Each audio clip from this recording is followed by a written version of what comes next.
All right, today I want to do a little MythBusters and dispel a common myth that people buy from people they like.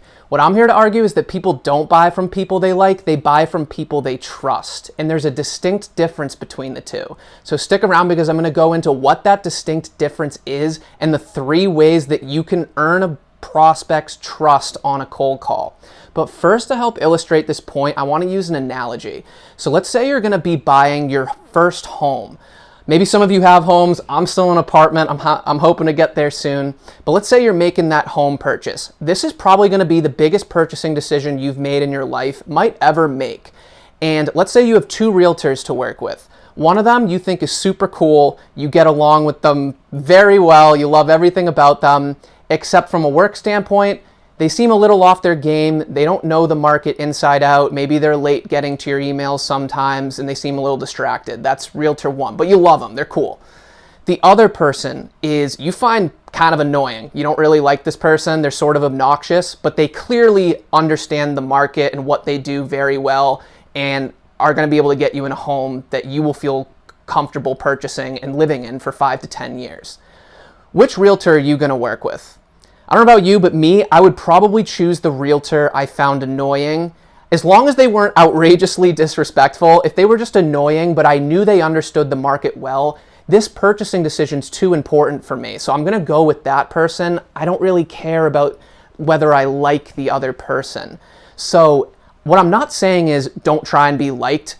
Ideally, you're both liked and trusted, but what I'm trying to illustrate is that being trusted is the far more important task. So now I want to go into the 3 reasons that you can earn a prospect's trust on a cold call. So the first has to do with your tone and having an assumptive, confident tone. So that part just takes practice. 93% of success on cold calls is your tone, and that's really all the person can hear on the other side. They're not even always listening to the words. They're listening, does this person sound like they've been here and done this and have helped other similar people in the past? If you sound confident, that says a lot about your call and your message. So that's the first part, is just practicing that assumptive tone. And I have a whole video on this that I will link to and what I mean by an assumptive tone.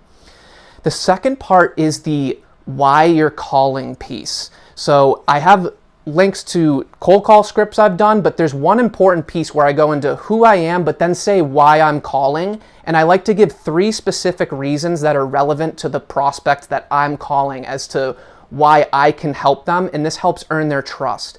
So if I'm calling a finance person, I might tell them that I'm the applications executive supporting them from a back office finance standpoint.